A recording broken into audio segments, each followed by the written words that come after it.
Lời yêu tha thiết cho nhau khi tim ta rung lên nốt nhạc.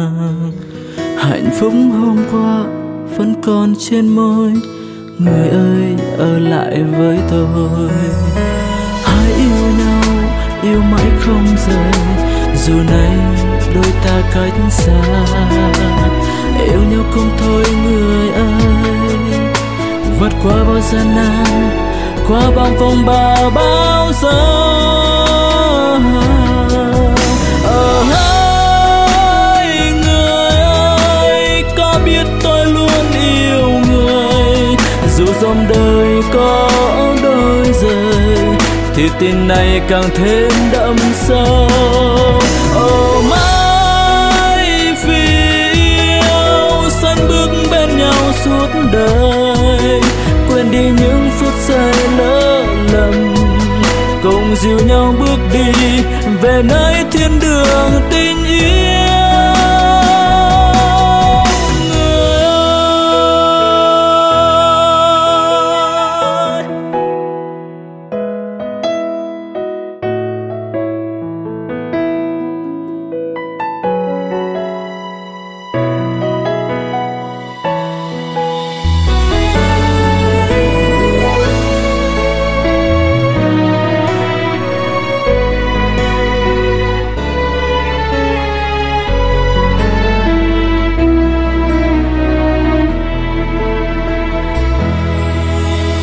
Lời yêu tha thiết cho nhau khi tim ta rung lên nốt nhạc.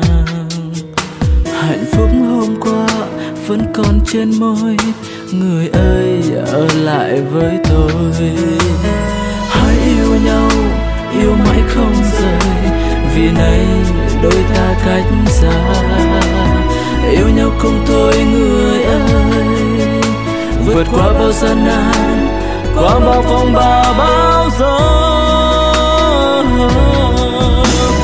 Hỡi người ơi, có biết tôi luôn yêu người, dù dòng đời có đôi rời thì tình này càng thêm đậm sâu.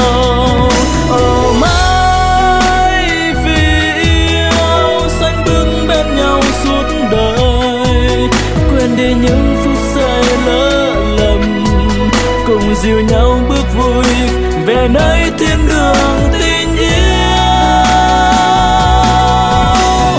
Như đại dương mênh mang, như sông dài vô tận, tình anh luôn trao người thôi, không bao giờ đổi thay. Hỡi người ơi, có biết tôi luôn yêu người, dù dòng đời có đôi rời thì tình này càng thêm đậm sâu. Mãi vì yêu sánh bước bên nhau suốt đời, quên đi những phút giây lỡ lầm, cùng dìu nhau bước vui về nơi thiên